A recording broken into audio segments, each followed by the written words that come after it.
नमस्कार बच्चों, Siddham YouTube channel में आपका हार्दिक स्वागत है, अभिनंदन है। देखिए, हमारा चल रहा था रासायनिक बलगति की और उसमें हमने कंप्लीट कर लिया था कल स्यूडो ऑर्डर रिएक्शन, यानी छदम प्रथम कोटि की अभिक्रिया, स्यूडो फर्स्ट ऑर्डर रिएक्शन। अब आज हम पढ़ते हैं अभिक्रिया वेग को प्रभावित करने वाले कारक कौन कौन से हैं। तो आपसे डायरेक्ट सवाल पूछा यहाँ से कि अभिक्रिया वेग को प्रभावित करने वाले कारक लिखिए, कोई दो कारक। मैं चार पांच लिखवा देता हूँ आपको। वैसे अपन को तीन तो पढ़नी है डिटेल में। कितने? तीन। देखिए कौन कौन से हैं। तो अपनी हेडिंग क्या है? अपनी हेडिंग है अभिक्रिया वेग को प्रभावित करने वाले कारक। प्रभावित करने वाले कारक कि अभिक्रिया वेग को कौन कौन से कारक आपके प्रभावित करते हैं।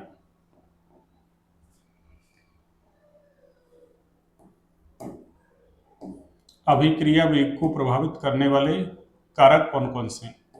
देखिए, अभिक्रिया वेग को प्रभावित करने वाले कारक, अभिक्रिया वेग को प्रभावित करने वाले कारक देखिए कौन कौन से हैं।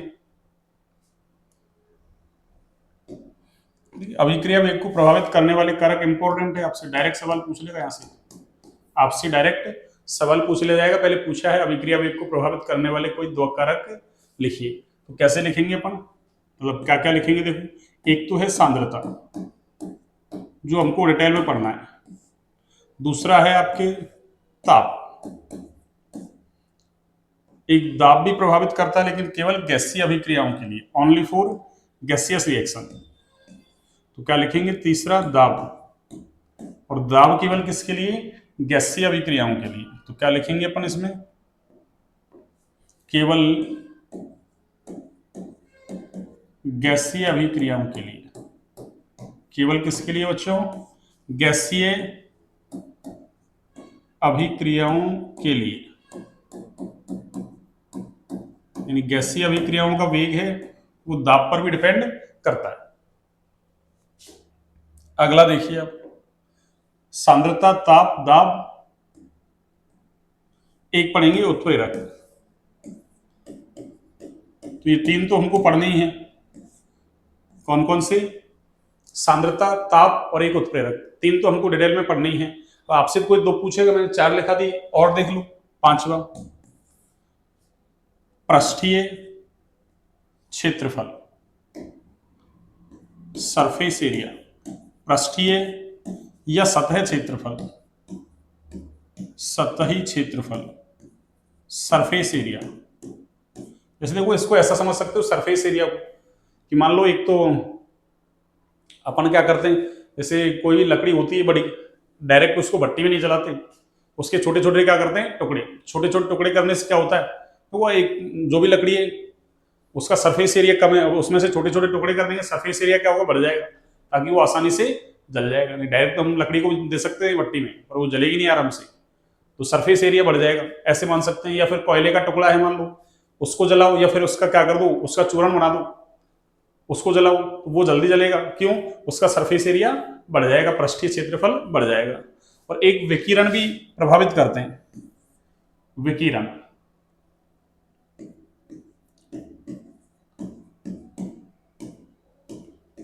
कुछ अभिक्रियाएं ऐसी होती हैं जिनको अगर ताप वगैरह की प्रेजेंस दे दी जाए, विकिरण की प्रेजेंस दे दी जाए, तो वो आसानी से हो जाती है। फोटोकेमिकल जो रिएक्शंस होती हैं आपकी, प्रकाश रासायनिक अभिक्रियाएं।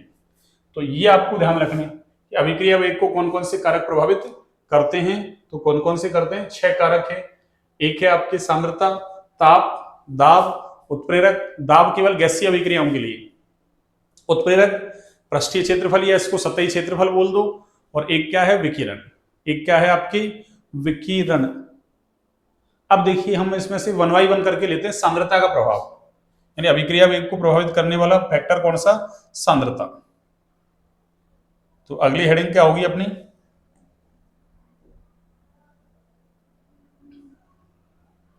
सांद्रता का प्रभाव। फर्स्ट, सांद्रता का प्रभाव। देखिए सांद्रता का प्रभाव क्या है, इफेक्ट ऑफ कंसंट्रेशन। सांद्रता का प्रभाव क्या है, सुनिए आप।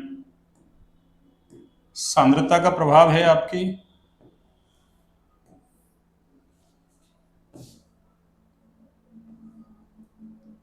देखिए सांद्रता के प्रभाव में हम क्या लिख सकते हैं, सुनना आप। देखो 11वीं क्लास में हम एक पढ़ते हैं द्रव्यानुपाती क्रिया का नियम, और वो द्रव्यानुपाती क्रिया का नियम क्या कहता है कि अभिक्रिया का वेग है वो अभिकारकों की सांद्रता के गुणनफल के कैसा होता है, समानुपाती। जो हमने वेग नियम में भी लिखा था कि अभिक्रिया के वेग को अभिकारकों की सांद्रता के रूप में निरूपित करना क्या कहलाता है, वेग नियम। फिर आगे लिखा था अपन ने उसमें अभिक्रिया का वेग समानुपाती होता है किसके, अभिकारकों की सांद्रता के गुणनफल की। तो क्या कहेंगे,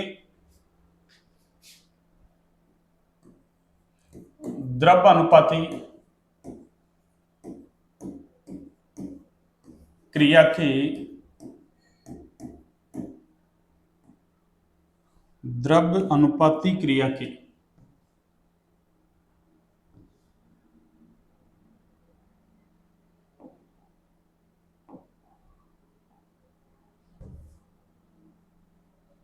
द्रव्य अनुपाती क्रिया के नियमानुसार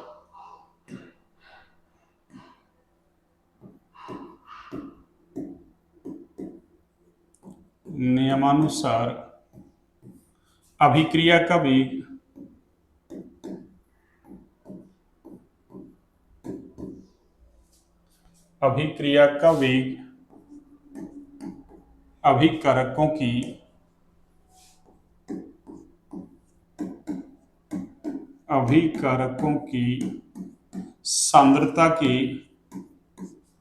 अभिकारकों की सांद्रता के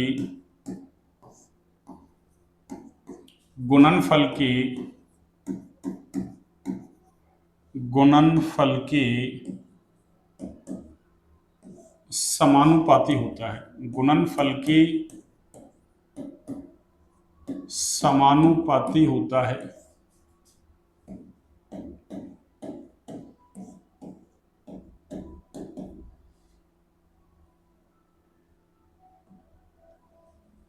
अर्थात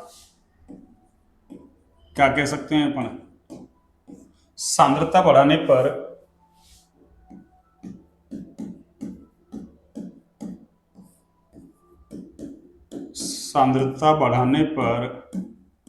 अभिक्रिया का वेग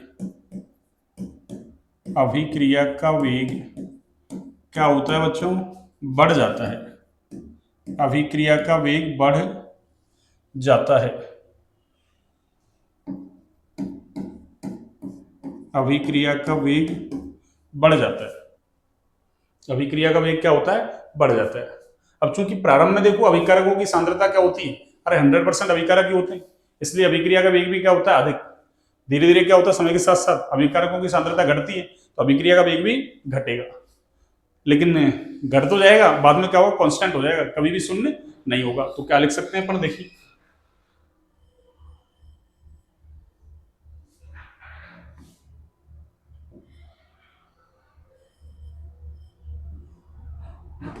हाँ जी, चूंकि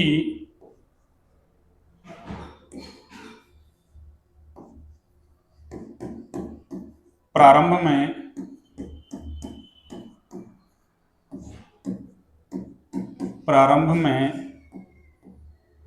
अभिकारकों की सांद्रता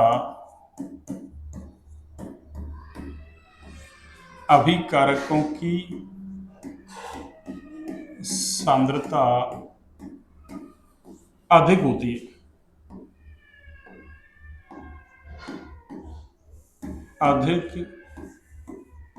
है,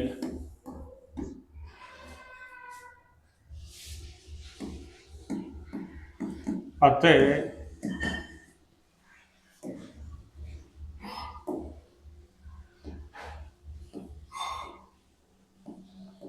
अभिक्रिया का वेग भी अधिक होता है। अभिक्रिया का वेग भी अधिक होता है। समय के साथ समय के साथ साथ अभिकारकों की सांद्रता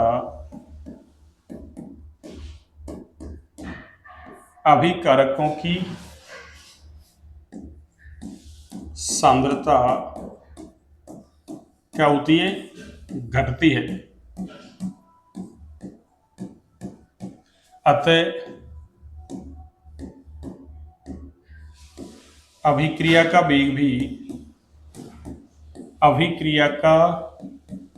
भी घटता है और अंत में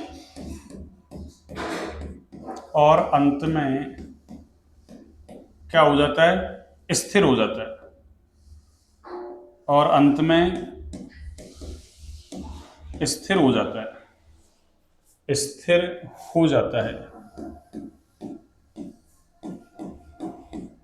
अंत में स्थिर हो जाता है, किंतु कभी भी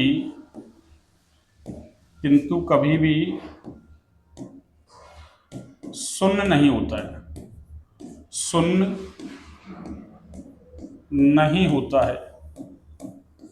किंतु कभी भी शून्य नहीं होता है।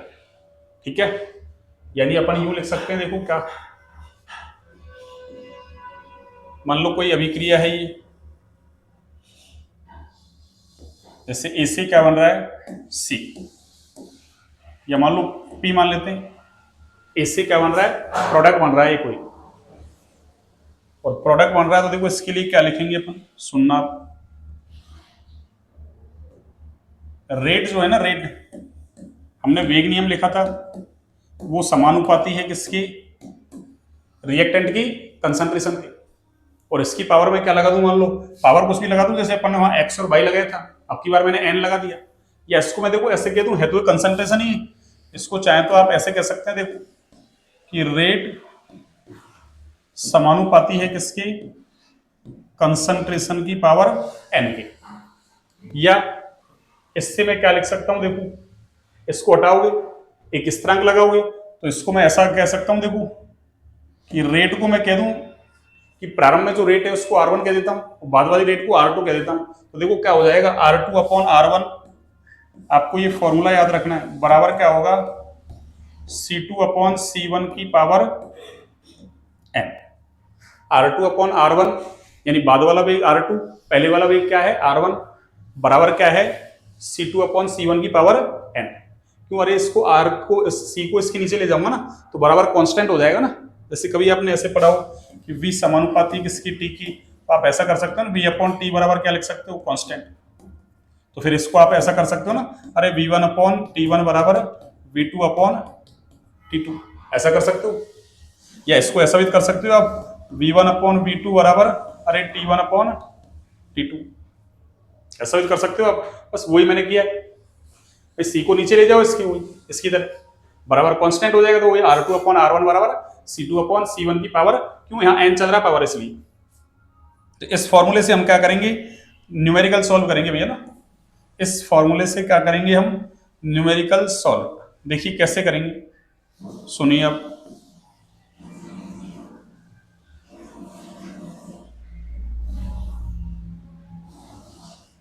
देखिए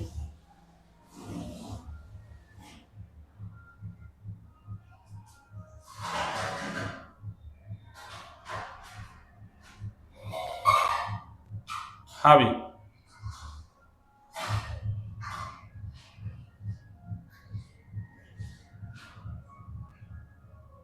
हाँ, ये सांद्रता का प्रभाव है, सांद्रता का प्रभाव। देखो मैं वो ग्राफ को भी चाहो आप तो ऐसे ड्रॉ कर सकते हैं, देखो कैसे,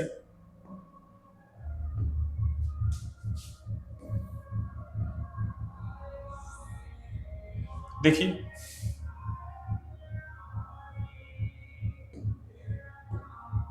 इधर देखिए आप, इधर तो अभिक्रिया का वेग ले लो आप, यानी इधर तो आपने क्या ले लिया, वेग, और इधर क्या ले लो आप, समय, यानी वेग और समय के बीच क्या बना रहे हैं अपन, ग्राफ।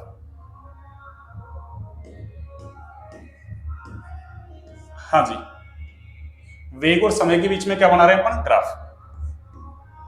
ये लीजिए, देखिए कैसे ग्राफ बनेगा। ये ग्राफ होगा आपका ऐसा,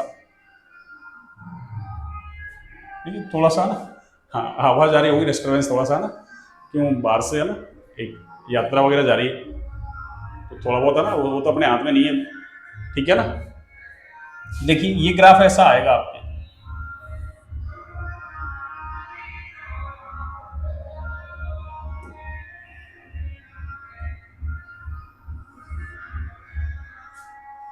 एक सेकंड,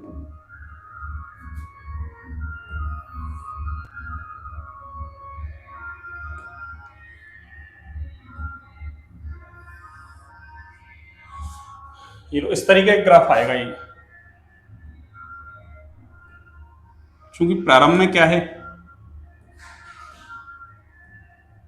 तो प्रारंभ में क्या है, अभिकारकों की सांद्रता अधिक है। देखो प्रारंभ में अभिकारकों की सांद्रता क्या है आपकी, अधिक, इसलिए अभिक्रिया का वेग भी देखो प्रारंभ में क्या है, प्रारंभ में वेग इतना, देखो अरे प्रारंभ में वेग इतना है, ठीक है ना। ये टी बराबर ये क्या, अरे जीरो है ना ये, तो टी बराबर जीरो समय पे, देखो टी बराबर जीरो का मतलब प्रारंभ में, तो प्रारंभ में तो अभिकारक है 100%, तो ये अभिक्रिया का वेग है। अब धीरे धीरे देखो जैसे जैसे समय बढ़ रहा है वैसे वैसे क्या हो रहा है, अभिक्रिया का वेग अरे घट रहा है। प्रारंभ में तेजी से घट रहा है, फिर धीरे धीरे घटता हुआ बाद में कैसा हो गया, कांस्टेंट हो गया। देखो ये शून्य कभी नहीं हुआ, इस लाइन को कभी टच नहीं करेगा, ठीक है ना।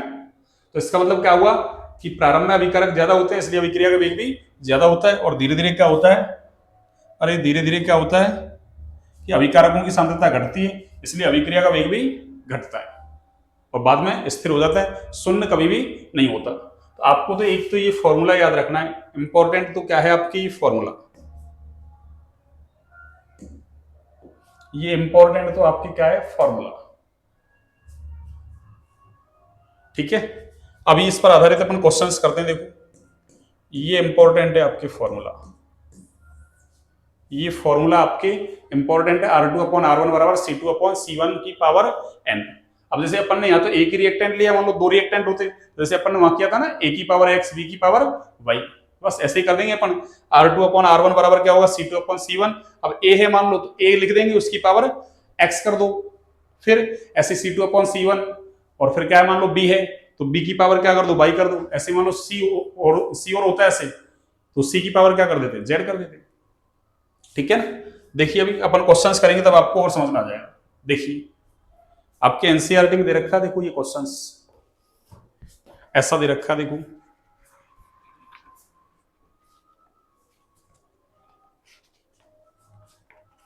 एनसीईआरटी में आपको ऐसा क्वेश्चंस दे रखा है। देखो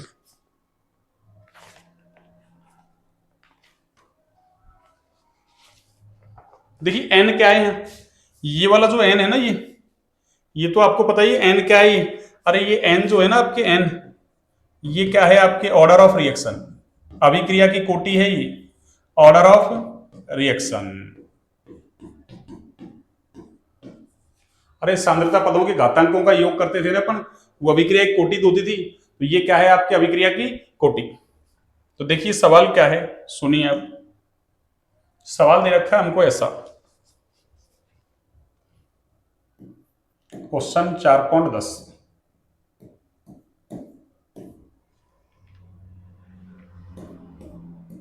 हाँ जी। देखिए क्वेश्चन क्या है सुनिए,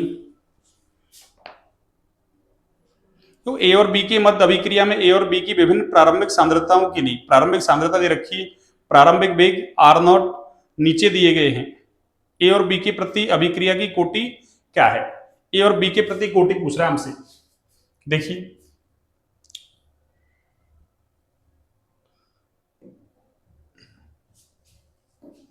यानी आपको ऐसा दे रखा, देखो क्वेश्चंस,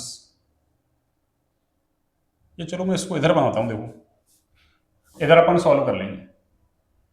ऐसा आपको क्वेश्चंस दे रखा है इसमें, देखिए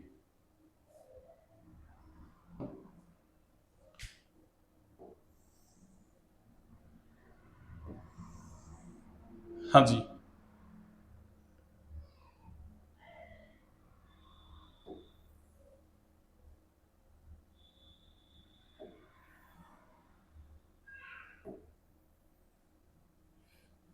देखिए इसने ऐसा दे रखा है आपको क्वेश्चंस कि इधर क्या दे रखा है, यानी कंसंट्रेशन ऑफ ए, और कंसंट्रेशन हमको पता है मोल प्रति लीटर में होगी। कंसंट्रेशन ऑफ बी दे रखा है इसने, और एक दे रखा है इसने हमको वेग। क्या दे रखा है? वेग, रेट। और ये दिया है इसने, देखो इसकी कंसंट्रेशन कितनी है? 0.20। इसकी कितनी है? 0.20। और यहां कितनी है? 0.40। 0.40।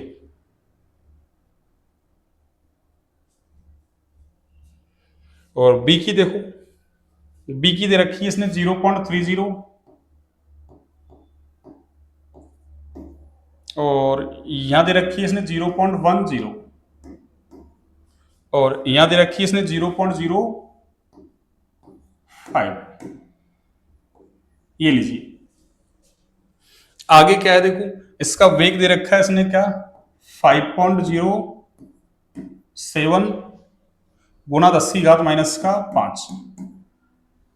एक सेकंड, इसको मैं थोड़ा छोटा करता हूं।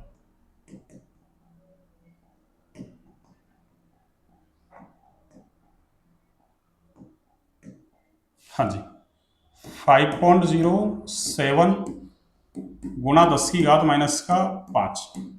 ये लो। अगला है, ये भी इतना ही है, 5.07 गुना 10⁻⁻5। और एक दे रखा है अपन को 1.43 गुना 10⁻⁻4। 1.43 गुना 10⁻⁻4 दे रखा हमको। और इसने कहा है ए व बी के प्रति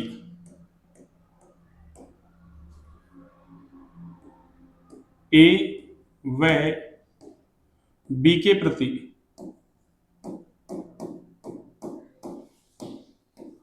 अभिक्रिया की, ए व बी के प्रति अभिक्रिया की, क्या पूछ रहा है हमसे? कोटि। कि ए के प्रति तो अभिक्रिया की कोटि क्या है? मीन्स ए की तो कितनी घात पर डिपेंड कर रहा है अभिक्रिया का वेग, और बी की कितनी घात पर डिपेंड कर रहा है अभिक्रिया का वेग। देखिए इसको चाहे तो मैं ऐसे लिख दूं, देखो इसका जो मात्रक है ना, इसका मात्रक तो है आपके क्या? इसका मोल प्रति लीटर, और ये सेकंड इनवर्स। मोल प्रति लीटर सेकंड इनवर्स, ठीक है ना। ए और बी के प्रति अभिक्रिया की कोटि क्या है? इसने हमको ये सवाल दे दिया, इसने हमको ये वाला सवाल दे दिया। अब देखो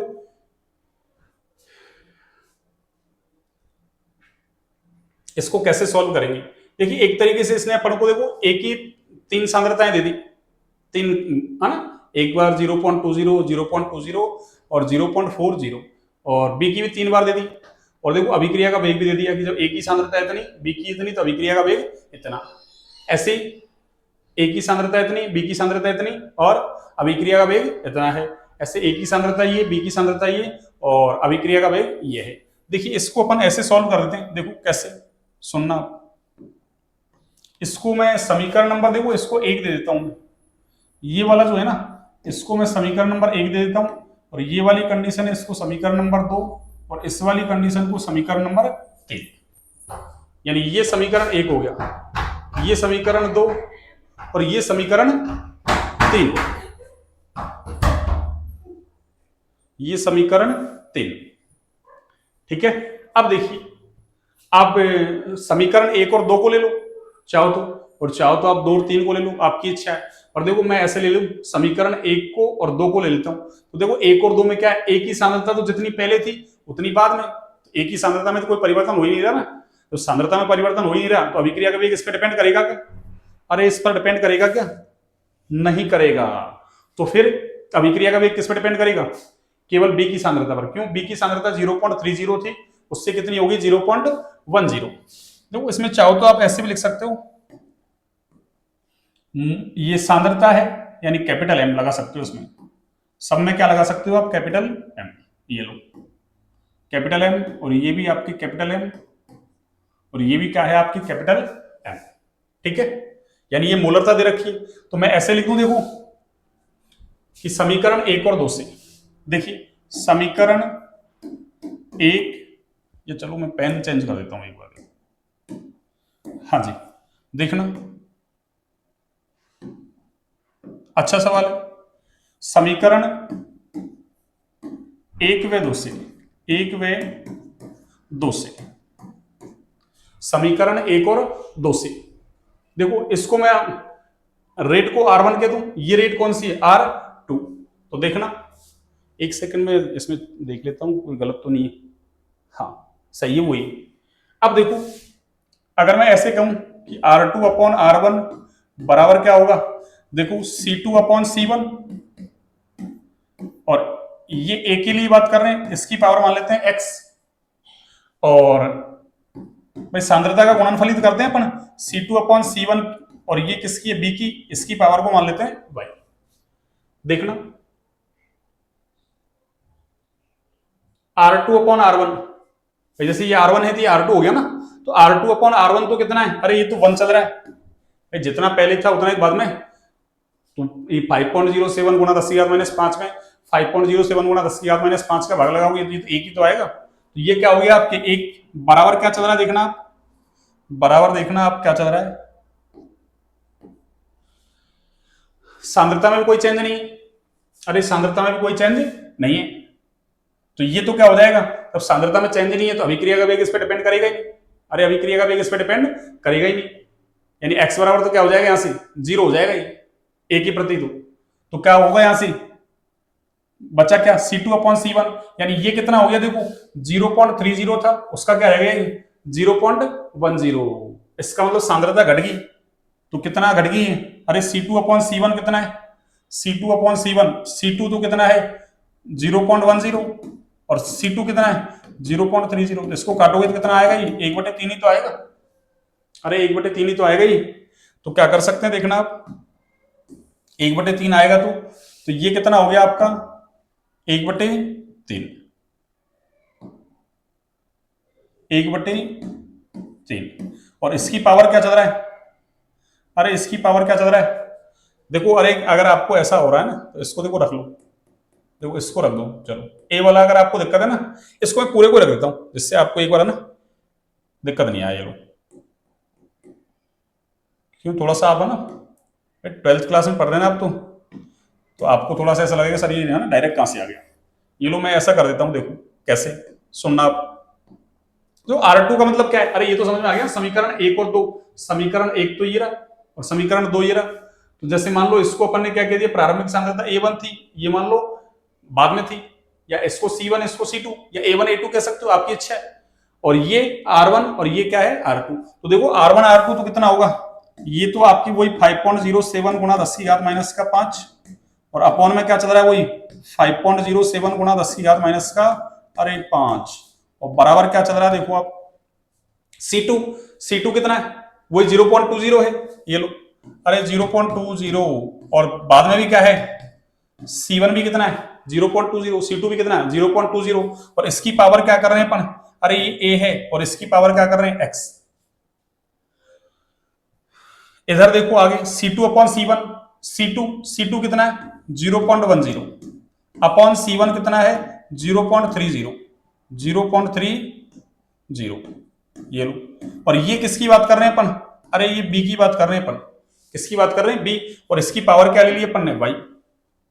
अब देखना आप सॉल्व करो इसको, देखो सिंपल है, देखो कैसे करेंगे आप, देखिए अरे इससे तो ये कट गया, इससे तो कट गया, एक आ गया, तो बराबर क्या चल रहा है आपका, ये कितना है वही एक, अरे इससे ये भी तो कट गया, ये भी तो एक आया, और एक की पावर क्या चल रहा है, अरे x, अरे एक की पावर कितना ही करूं मैं, एक ही आएगा आंसर, एक की पावर कितना ही करूं, एक ही तो रहेगा वो तो, अरे एक की पावर आप कुछ भी कर लो, मान लो जैसे एक की पावर आपने क्या कर दिया, मान लो अरे 4 कर दिया, तो एक को 4 बार गुणा कर लो, 1 गुना 1 गुना 1 गुना 1, तो भी एक ही तो रहेगा, एक की पावर कुछ भी कर दो आप, इसलिए मैंने उसको यहां से हटा दिया था, पर आपको समझ में नहीं आता कि सर ने क्या जंप लगा दिया था। अब देखिए आप, ये तो हमको कॉमन सेंस है ना कि सांद्रता में परिवर्तन हो ही नहीं रहा, जितनी पहले थी उतनी बाद में, तो इसका मतलब बेग उस पर डिपेंड करेगा नहीं, तो इसका मतलब ए की प्रतीति क्या होगी, वो 0 ऑर्डर होगी वैसे। अब यहां से क्या कहेंगे अपन, देखो बी कितना है 1/3 और इसकी पावर क्या चल रहा है y, 1/3 की पावर y। तो देखो ये तो 1 हो गया, तो 1 बराबर क्या चल रहा है, अरे 1/3 की पावर क्या है y। अब देखो 1/3 की पावर क्या रखूं, अरे 1/3 की पावर क्या रखूं कि आंसर कितना आ जाए 1। अरे यही तो चल रहा है 1/3 की पावर y बराबर 1, तो 1/3 की पावर क्या रख दूं कि आंसर 1 आ जाए। अरे ये तो हम सीधा ही जानते हैं क्या कि किसी भी राशि की पावर 0 का मतलब 1 होता है। इसका मतलब अरे मैं यहां क्या रख दूं, 0 रख दूं, क्या रख दूं 0, तो वो 1 ही तो बन जाएगा। तो इसका मतलब क्या हो जाएगा, अरे y यहां से कितना आ गया, अरे 0 आ गया, y कितना आ गया यहां से 0। इसका मतलब ये अभिक्रिया y के प्रति तो कैसी है, अरे 0 ऑर्डर है, कैसी है 0 ऑर्डर। दूसरा देखिए आप, दूसरा इसमें सॉल्व करता हूं, क्या सुनना आप देखो, ये हो गया। अब मैं ये ले लूं, देखो आपको इक्वेशन नंबर कौन सा ले लेते हैं अपन, अब तो कोई सा ही ले लो, कोई दिक्कत नहीं। जैसे मान लो 2 और 3 ले लो, आप चाहो तो 2 और 3 ले लो, 2 को और 3 को ले लो। देखो तो क्या कहेंगे अपन, समीकरण समीकरण हाँ जी 2 व 3 से, देखिए समीकरण 2 व 3 से, समीकरण 2 और 3 से क्या कहेंगे, देखो 2 और 3 ले लो, तो देखो यहां भी सांद्रता चेंज हो रही है, यहां भी सांद्रता चेंज हो रही है, वही ये क्या बन गया R2, ये क्या है R1। तो अब मुझे ये लिखने की जरूरत नहीं है ना कि R2/R1 वापस से, तो मैं तो डायरेक्ट वैल्यू लिख रहा हूं, कौन सी R2 तो कितना है, अरे R2 तो कितना है आपके पास 1.43 इंटू क्या चल रहा है 10 की पावर माइनस का 4 और अपॉन ये क्या चल रहा है 5.07 गुणा 10 की घात माइनस का 5 चल रहा है, बराबर क्या है C2/C1। ए के लिए बात कर रहे हैं तो C2 कौन सा है, तो ये C1 तो वो C2, तो C2 क्या है, अरे 0.40 अपॉन ये क्या है 0.20 और इसकी पावर क्या कर दूं मैं, अरे इसकी पावर तो x है ना, इसकी पावर तो क्या है हमारे पास x। अब देखना आप आगे, हाँ जी इसकी पावर क्या है x, देखना आगे। और b कितना है, देखो b C2 तो ये रहा और C1 ये रहा, तो क्या लिखूंगा मैं, अरे 0.05 अपॉन क्या है ये 0.10 और ये किसकी सांद्रता है, अरे ये b की सांद्रता है, ये वाला फॉर्मूला C2/C1 b, तो C2 तो ये है, C1 ये है और किसकी b की कंसंट्रेशन और उसकी पावर क्या है बाई, इसकी पावर क्या है बाई। अब देखो अरे y तो हमने पहले निकाल लिया ना, y तो कैसा है 0 ऑर्डर है, y तो कैसा है 0 ऑर्डर, और किसी भी राशि की पावर 0 का मतलब क्या होता है, अरे 1, तो इसका तो कोई इफेक्ट है ही नहीं। अब इसको सॉल्व कर लो आप यहां से, तो 10 की पावर ये 5 ऊपर जाएगा तो क्या हो जाएगा +5 -4 गया तो क्या बचा 10, कितना बचा, अरे कितना बचा 10, और 10 को आप इससे गुणा करेंगे तो ये कितना हो जाएगा आपके 14.3 और इसमें भाग लगाना कितने का 5.07 का, तो 5 का भाग लगाओगे तो देखो लगभग लगभग कितना आंसर आएगा, अरे 2.8 के आसपास आ जाएगा, कितना 2.8 के आसपास, क्यों 2.8, अरे 28 पंजे 140, तो ये 14.3 ही तो है, ये 14.3 और वैसे देखो अरे ये 0.07 है, ये कितना है 30 पैसा, ये 7 पैसा, तो 7 चौक 28 7 पंजे 35, तो लगभग कितना 2.8 बार कट रहा है, ठीक है ना। तो ये सिंपल यहां से मैं इसको सॉल्व कर देता हूं, देखो क्या हो जाएगा आपके, सुनना हाँ जी देखिए ये तो कट जाएगा यहां से, यानी इसको और इसको काटोगे तो इसकी जगह कितना आ जाएगा 2.8, कितना आ जाएगा 2.8 बराबर क्या चल रहा है, देखो इसको काटोगे तो ये कितना हो गया, अरे 2 और इसकी पावर क्या है x, 2 की पावर x आ गया। अब आपको ये सोचना है कि 2 की पावर क्या रखूं कि 2.8 आ जाए, अब ऐसा तो हम सोच नहीं सकते इतना, तो हम अरे हमारे पास कैलकुलेटर वगैरह थोड़ी है, इतने कोई कंप्यूटर दिमाग थोड़ी है हमारा। अब ऐसा कुछ होता और कुछ होता तब तो सोच लेते अपन, जैसे मान लो 4 होता तो 2 की पावर 2 रख देता 4 आ जाता, और ये तो 2.8 है तो अब इसको सॉल्व करने का तरीका क्या है? अरे इसको सॉल्व करने का तरीका दोनों तरफ क्या ले लो, लॉग। तो देखो ये तो कितना हो जाएगा आपका लॉग, अरे 2.8 बराबर इसका क्या हो जाएगा, अरे लॉग 2 की पावर क्या चल रहा है, x। और देखो आपको लॉग में जब भी पावर को सॉल्व करना है ना, तो पावर कहां थी है, आगे। अरे पावर कहां थी है, आगे। तो देखो ये क्या हो जाएगा आपकी, अरे ये 2 पावर x आगे आ जाएगी x, और आगे क्या हो जाएगा लॉग 2, x लॉग 2। और ये क्या चल रहा है पहले से ही, अरे लॉग 2.8। हमको x चाहिए ना, अरे x ही तो चाहिए कि a की पावर क्या मानी अपन ने, x, यानी a की सांद्रता है उसकी घात x। तो क्या हो जाएगा देखना, x बराबर क्या होगा, अरे लॉग 2.8 अपॉन क्या होगा, लॉग, अरे लॉग 2, लॉग 2.8 बटे लॉग 2। और देखो लॉग 2.8 की वैल्यू क्या होगी, तो लॉग 2 की वैल्यू तो हमको पता है 30-10 होती है, कितनी, 30-10। और देखो लॉग 2 की वैल्यू कितनी है, अब ये तो हमको है ना एग्जामिनर या तो लिख के देगा या फिर हम लगभग सॉल्व कर लेंगे। कैसे, देखो लॉग 2 की वैल्यू होती है आपके 0.3010, और लॉग 3 की वैल्यू कितनी होती है आपके, अरे 0.47। अब इसको देखो, यहां अंतर 1 का है और यहां अंतर कितने का, अरे 0.17 का है। अब मैं क्या करूं इसके, अरे मान लो 3 टुकड़े कर दूं इसके, 3 का 4 मान लो, 4 टुकड़े कर दो। तो 4 टुकड़े करूंगा 1 के, तो 1/4 का मतलब अरे 0.25, ये तो होगा।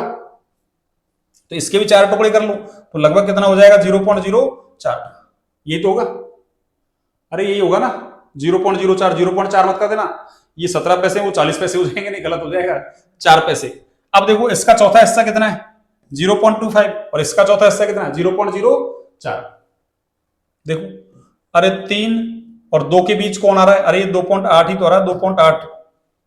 अरे 2.8, इसको मैं 2.75 मान लू लगभग।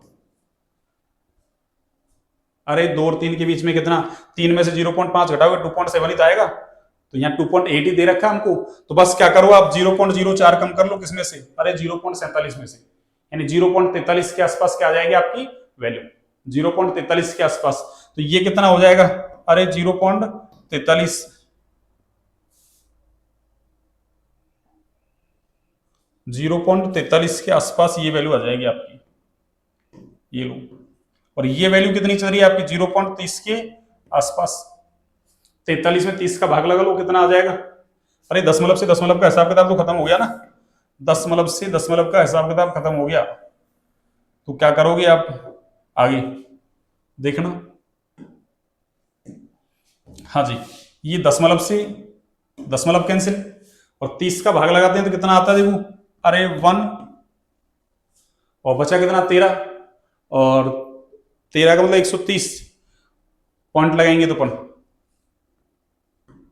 और 30 चौकू 120, 10 बचेगा, 30 दिया 90, यानी 1.43 के आसपास आंसर आएगा।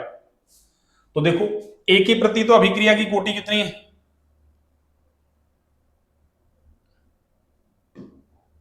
हाँ जी देखिए ए के प्रति तो अभिक्रिया की कोटि कितनी है, इसने ये तो पूछा हमसे कि ए और बी के प्रति अभिक्रिया की कोटि कितनी है।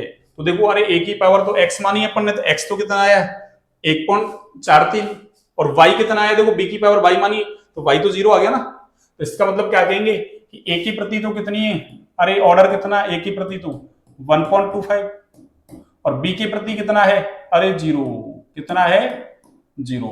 तो हमसे कोई पूछे यहाँ कि ए की कोटि कितनी है, तो कितनी 1.25, और बी की कितनी है, तो अरे बी की कितनी है तो 0, यानी बी के प्रति अभिक्रिया की कोटि कितनी है, 0 ऑर्डर, कितनी ऑर्डर, 0 ऑर्डर। ऐसे क्वेश्चंस आपको करने आने चाहिए, ऐसे क्वेश्चंस आपको करने आने चाहिए। देखिए एक बार मैं इसके आंसर को भी टैली कर लेता हूं आपके लिए।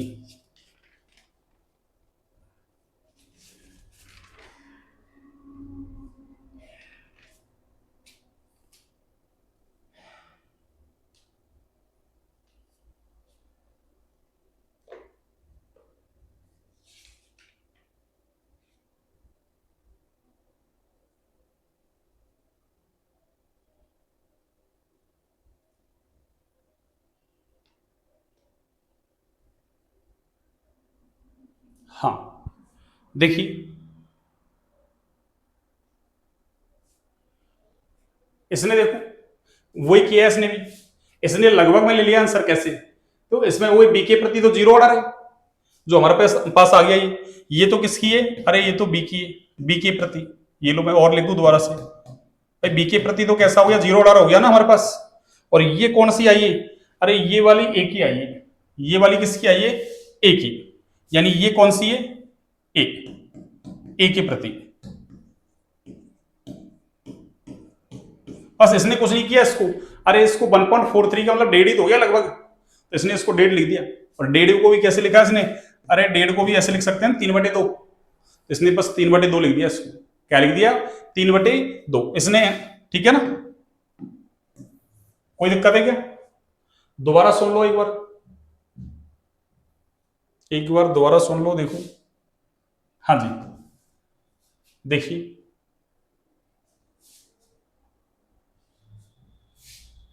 हाँ अब बिल्कुल आ रहा है। ठीक है ना? देखो हमारे पास क्या था? ये वाला था, देखो फॉर्मूला कौन सा? ये वाला। देखिए कौन सा? ये वाला फॉर्मूला, R2/R1 बराबर C2/C1 इसकी पावर n। और हमको पता है अभिक्रिया का वेग अभिकारकों की सांद्रता के गुणनफल के कैसा होता है? समानुपाती। बस वहां a और b दो दे रखे हैं, तो अपन ने वही काम तो किया है कि इस डिब्बे को मैं दो बार लिख दूं, एक बार a के लिए एक बार b के लिए। और ये n क्या है? अभिक्रिया एक कोटि थे, अपन ने क्या मान लिया? कोटि। अरे a की पावर x मान लिया, b की पावर y। ठीक है? तो ये किया अपन ने। देखो यहां से अब आगे अपन को ऐसा तो सवाल में दे रखा है ये। अरे ऐसा तो सवाल में दे रखा है, इसको देखो ऊपर समीकरण दिख नहीं रहा। एक सेकंड, ऊपर समीकरण दिख नहीं रहा, तो आप क्या करो? अरे आप क्या करो, ऐसे कर लो। देखो इसको तो मैं दे देता हूं समीकरण नंबर 1। अरे इसको मैं दे देता हूं समीकरण नंबर 1। ये लो, इसको समीकरण नंबर 1। ये कौन सा है आपके? समीकरण नंबर 2। और ये कौन सा है आपके? समीकरण नंबर 3। ये लो इक्वेशन।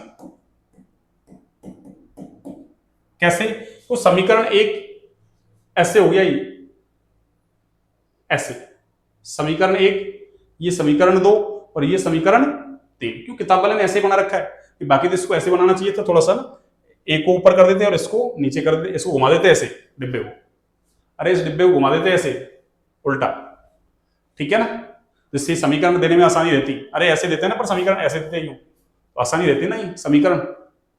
जैसे यहाँ मैं ए लिखता और ए की सांद्रता को यहाँ लिख देता, फिर बी की यहाँ लिख देता, और ऐसे अभिक्रिया का वेग उसको यहाँ लिख देता, तो समीकरण बनाने में आसानी रहती।